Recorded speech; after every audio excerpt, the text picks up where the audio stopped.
سلام. آموزش پابجی موبایل و آینده که چه باکسی قرار بیاد. اینجا جعبه طلایی بعدی میپردازیم که جعبه طلایی بعدی چی قرار بیاد. تا 2-3 روز دیگه فیلم حتمی شونم میذاریم که چی قرار بیاد. ولی اینجا که اشاره شده به ایکم یخی به اضافه مینی 14 یخی به اضافه ستیر کریسمس، چون که مود کریسمس هست، برای همین مود کریسمس هست. این ستیر کریسمس رو شاید قرار بدن. این ستیر الان بهتون نشون میدم اگه پیداش بشه.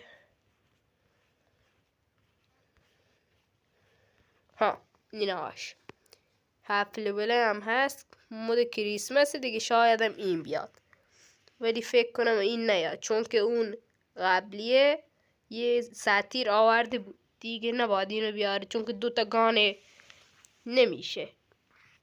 و اینجا اشاره میکنیم خب به مینی 14 یخی به اضافه ایکم یخی و به اضافه می ستیر. کوشتو بذاری دقیقه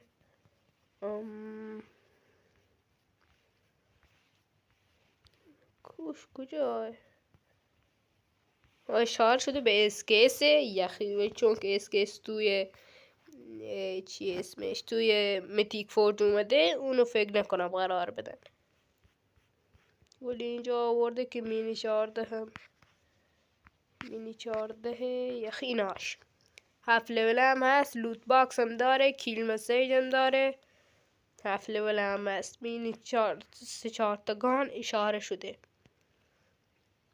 و تا 2-3 روز دیگه فیلم حتمی اونم میرسه که قراره چه مثلا همون 100% گان کدوم یکی رو بیاره. و امروز صبحم به بازی 2 تا میتیک از پابجی کره اومده و یوزی قدیمی که همه دنبالش بودن، منتظرش بودن.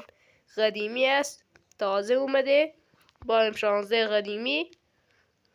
خیلی هم گانای قدیمی هستن. بک هم خیلی خوبه. اینا میتونید بگید روی میتونید یوسی بزنید.